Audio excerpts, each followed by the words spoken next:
Hello everyone, welcome once again to English classes UP board. Students, last video में हमने class 10th के लिए कुछ इम्पॉर्टेंट एसेज को डिस्कस किया था और जैसा कि उस वीडियो में मैंने बताया था कि हम नेक्स्ट वीडियो में एसे को कैसे लिखना चाहिए इसके बारे में डिस्कस करेंगे। तो आज प्रेजेंट है आपके सामने ये वीडियो जिसमें हम सीख रहे हैं कि बोर्ड एग्जाम में किस तरह से एसे को लिखना चाहिए। सबसे पहले आप ये याद रखिएगा कि एसे को हम लॉन्ग कंपोजिशन भी कहते हैं और एग्जाम में क्वेश्चन पेपर में क्वेश्चन नंबर 14 पर एसे लिखने के लिए आता है जिसमें 3 एसे दिए गए होते हैं और हमें किसी एक टॉपिक पर एसे को लिखना होता है।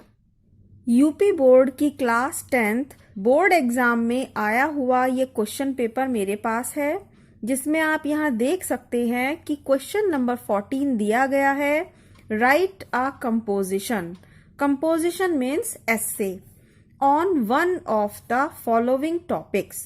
निम्नलिखित में से किसी एक टॉपिक पर आपको एसे लिखना है इन अबाउट 75 वर्ड्स, लगभग 75 शब्दों में।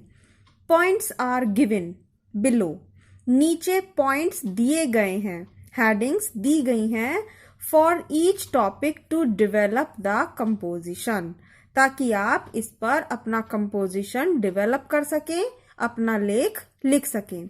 देखिए यहाँ सबसे पहले ए में दिया गया है एन इंडियन फार्मर, एक भारतीय किसान पर आपको ऐसे लिखना है। ये है टॉपिक नंबर 1 और यहाँ पर इसकी हेडिंग्स दी गई हैं, introduction, his dress, his house, his education and enjoyment, changes in his life, conclusion।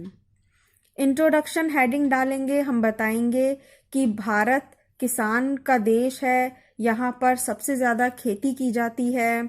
Next heading his dress में लिखेंगे कि किसान जो भारत के किसान हैं वो किस तरह के कपड़े पहनते हैं, उनका पहनावा किस प्रकार का होता है। नेक्स्ट हेडिंग है हिज हाउस, उनका घर, उनका रहन सहन का लेवल क्या है, किस तरह के घर होते हैं, कच्चे मकान है या पक्के मकान हैं, पहले क्या स्थिति थी घरों की और आज की स्थिति क्या है। इस तरह से हमें उनके घरों के बारे में लिखना है। हिज एजुकेशन, उसकी शिक्षा, एंड एंजॉयमेंट, उसकी खुशियाँ, किस तरह से वो आनंद लेते हैं।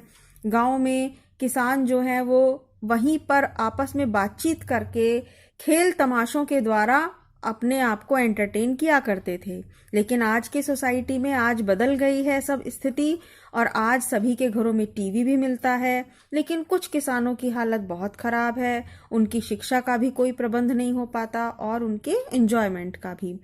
चेंजेस इन लाइफ, ये बात हम इस हेडिंग में भी लिख सकते हैं कि उनके जीवन में आज क्या परिवर्तन आ चुका है, पुराने ज़माने के किसान और आज के किसानों में क्या डिफरेंस है। आज वे लोग खेती कर रहे हैं तो नए नए उपकरण का भी प्रयोग कर रहे हैं, फर्टिलाइजर्स आ गए हैं, मशीनों से खेती की जाती है। और लास्ट में कंक्लूजन, जिसमें आप ये बता सकते हैं कि किसान का हमारी जीवन में क्या महत्व है। इस तरह से हम ये एक एसे है और ये उसकी हेडिंग दी गई हैं और इनके अंतर्गत हमें अपना एसे लिखना होता है। कुछ स्टूडेंट्स गलत फहमी में रहते हैं, वो ये सोचते हैं कि हमें ये हेडिंग नहीं है, ये एसे है, ड्रेस पर ऐसे लिखना है, हाउस पर ऐसे लिखना है, जबकि ऐसा नहीं है। मेन टॉपिक है हमारा ये इंडियन फार्मर और ये इसकी हेडिंग्स हैं।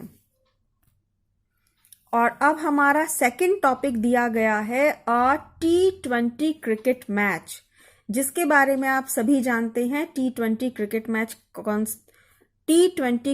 मैच कौन सा होता है। इसके अंतर्गत हमें इन हेडिंग्स में ऐसे लिखना है। पहली heading introduction, second heading number of teams in a match, third number of player in each team, number 4 rules and limitations in such a match, number 5 role of batsmen and fielders in a match, and last है conclusion।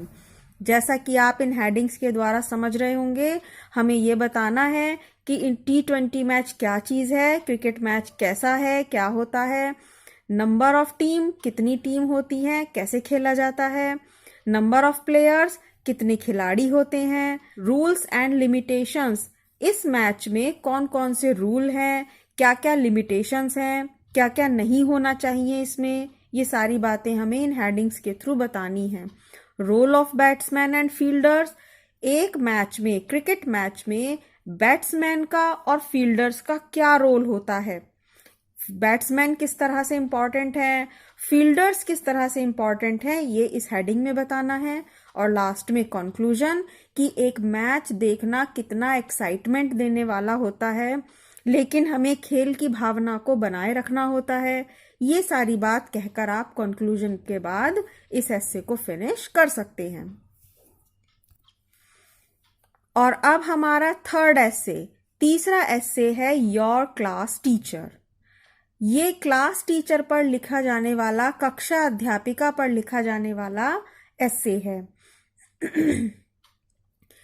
इसमें आपने अगर किसी ideal teacher का एस्से याद किया है, favourite teacher का एस्से याद किया है, तो आप उसे भी लिख सकते हैं, उसमें थोड़ा सा चेंजेस कर दीजिएगा। जैसे कि यहाँ इंट्रोडक्शन में है, यहाँ इंट्रोडक्शन में लिख दीजिए कि मेरी जो क्लास टीचर है वही मेरी फेवरेट टीचर भी हैं, उनका नाम ये है, जो भी उनका नाम है। तो इस तरह से आप फेवरेट टीचर का एस्से, आइडियल टीचर का एस्से भी इसमें लिख सकते हैं। सेकंड हेडिंग है his her dress and personality. अगर वो जेंट्स हैं तो हिज के अकॉर्डिंग लिखेंगे, और यदि आपकी फेवरेट टीचर लेडी हैं तो हर ड्रेस हेडिंग डालेंगे और उनके पर्सनालिटी के बारे में बताएंगे कि उनका किस तरह की पर्सनालिटी है, वे पतले हैं, लंबे हैं और सुंदर हैं, या फिर कॉमन लुक्स में हैं लेकिन उनके टैलेंट्स बहुत अच्छे हैं, वो बहुत ही कैपेबल टीचर हैं। हिज हर बिहेवियर, उनका बिहेवियर एंड क्वालिटीज़ कैसी है। His her method of teaching, यदि जेंट्स हैं तो जेंट्स के अकॉर्डिंग उनके टीचिंग मेथड, लेडी हैं तो लेडी के अकॉर्डिंग उनके टीचिंग मेथड आप यहाँ मेंशन करेंगे। और फिर लास्ट में है कंक्लूजन। तो स्टूडेंट, इस तरह से हमें क्वेश्चन नंबर 14 में 3 एस्से मिलते हैं, 3 टॉपिक्स दिए गए हैं, जैसे कि फर्स्ट था Indian farmer, second T20 cricket match, और थर्ड योर क्लास टीचर। और ये इनकी हेडिंग्स होती हैं, इसे मत भूलिएगा, ये याद रखिएगा कि इनकी हेडिंग्स के अकॉर्डिंग हमें ऐसे लिखना है। हर हेडिंग में 4 लाइन तो मिनिमम आप लिख दीजिएगा। आई होप इस चीज को आप समझ गए होंगे और आप बहुत अच्छे नंबर प्राप्त कर सकते हैं। एग्जाम में ऐसे लिखते समय हमेशा ध्यान रखिएगा कि हम एस्से को हेडिंग वाइज लिखें। जैसा कि क्वेश्चन पेपर में हेडिंग्स दी गई हैं, इन हेडिंग्स को डालकर आप इनसे रिलेटेड जो भी बात इस एस्से में लिखना चाहते हैं, अपने शब्दों में उन्हें लिख दीजिए।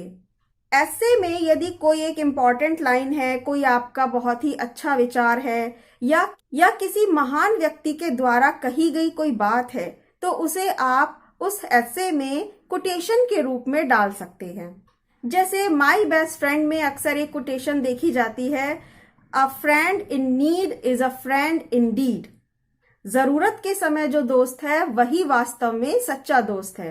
इस तरह की लाइन को आप ब्लैक पेन से अलग से कोटेशन के रूप में लिख दीजिएगा। एस्से लिखते समय वर्ड लिमिट भी दी जाती है, लेकिन वर्ड लिमिट को गिनकर नहीं देखते, ये केवल एक अंदाजा होता है कि कम से कम एक फुल पेज का एस्से होना चाहिए।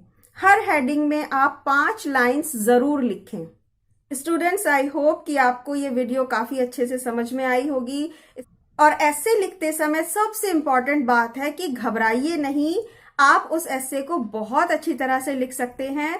हर हेडिंग में 5 लाइनें उससे रिलेटेड सोचकर आप लिखते जाइए। एस्से का मीनिंग होता है अपने विचारों को प्रेजेंट करना। जितने भी इंपॉर्टेंट टॉपिक्स आपको ऑलरेडी वीडियो में बताए गए हैं, उन टॉपिक्स को आप कम से कम 3-4 बार डीपली स्टडी कीजिएगा।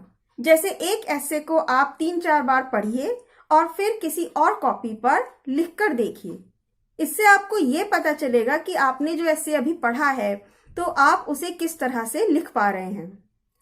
स्टडी करने के लिए इतना एफर्ट तो करना ही चाहिए। इस वीडियो को लाइक करना और चैनल को सब्सक्राइब करना नहीं भूलिएगा। Thank you very much.